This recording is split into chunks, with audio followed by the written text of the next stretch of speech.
All right, today we're diving into Jonathan Haidt's incredible book, The Happiness Hypothesis. And let me tell you, this is so much more than a self help book.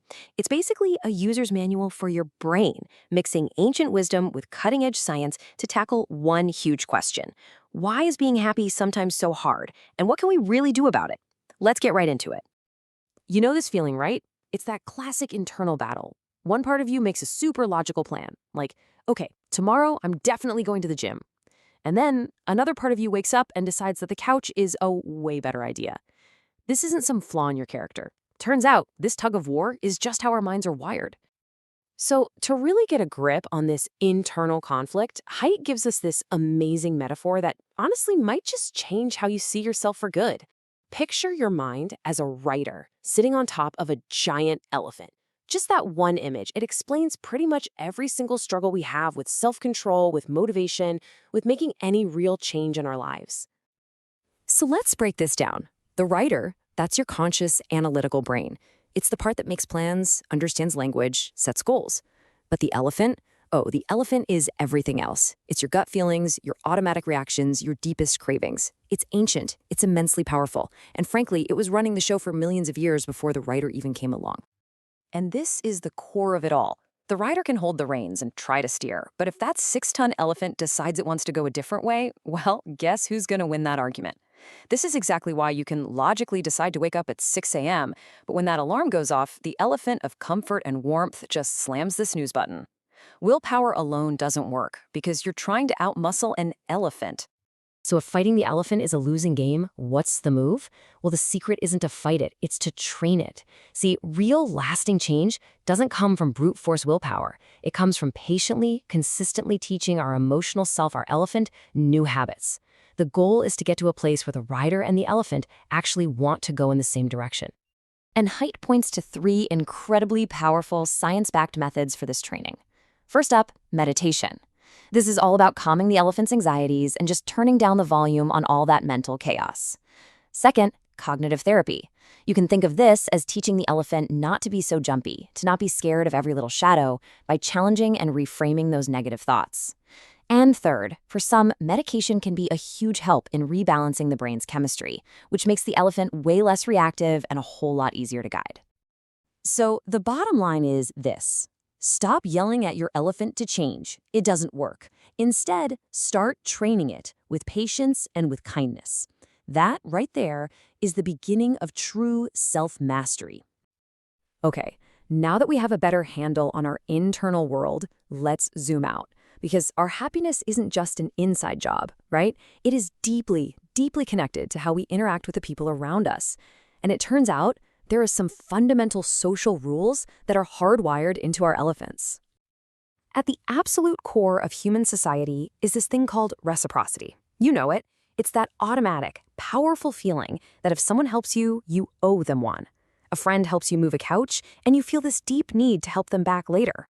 This simple instinct is what allowed us to build trust, to cooperate, and to create, well, everything. It's the invisible glue holding our world together. But here is a fascinating and kind of funny glitch in our social software. Check this out. When I'm late, I'm my own defense attorney, right? Oh, the traffic was insane. You wouldn't believe it. But when you're late, suddenly I'm the judge. Wow, so irresponsible. Just recognizing this built-in hypocrisy is a massive step towards being a little wiser and having much better relationships. Okay, so if happiness is the goal, is there, like, a recipe? Well, according to Haidt, there actually is. He boils it all down to this beautiful, simple, and incredibly practical formula. This little equation tells us exactly where our happiness comes from, and, maybe more importantly, which parts we can actually do something about. So let's unpack it. S is your genetic set point. Think of it like a happiness lottery you won at birth. There's not a whole lot you can do to change it. C stands for the conditions of your life. Things like your noisy commute, your income, your key relationships. You can change these, and it definitely makes a difference. But V, your voluntary activities, this is where your real power lies. These are the things you choose to do. Mastering a skill, volunteering, getting lost in a hobby that give you a sense of purpose and flow. And this brings us to a really surprising insight about happiness that Haidt calls the progress principle. It turns out our emotional elephant gets a much bigger kick of joy from making progress toward a goal than it does from actually crossing the finish line. That feeling of striving, of learning, of getting better, that's often the real prize, not the destination itself. So this leads us to a really deep and powerful idea. True happiness isn't about avoiding pain or struggle. In fact, some of our greatest growth and deepest sense of meaning comes directly from facing those tough times head on. Now, we've all heard of post-traumatic stress, where a terrible event can leave us scarred and feeling smaller. But Haidt really shines a light on the other, more hopeful side of that coin, post-traumatic growth. This is the incredible human capacity to not just bounce back from adversity, but to actually use it as a springboard to become stronger, wiser, and more appreciative of life than ever before. So how on earth does that happen? Well, think of adversity like a fire. It's intense, but it forges you. It forces you to dig deep and find strengths you never even knew you had. It shows you who your real friends are, making those bonds unbreakable. And it just burns away all the trivial stuff, leaving you with this crystal clear vision of what truly matters in your life. And all of this, our inner battle, our growth through pain, it all comes together in what might just be the most profound sentence in the entire book. Virtue resides in a well-trained elephant. So what does that really mean? It means that being a good person isn't about memorizing a list of rules. It's about training your elephant's instincts. It's about practicing kindness and practicing courage and practicing compassion until those things become your automatic, gut-level response. Virtue isn't an idea. It's an emotional skill. And finally, we get to the highest level of this whole journey. Once we've started to get a handle on our inner world and our relationships, we naturally start looking for a sense of purpose, something bigger than just ourselves.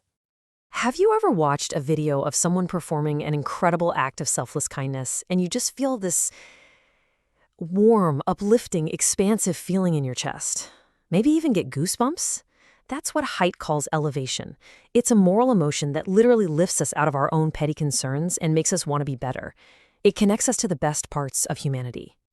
So when you put it all together, here it is. This is the blueprint Haidt gives us for a flourishing life.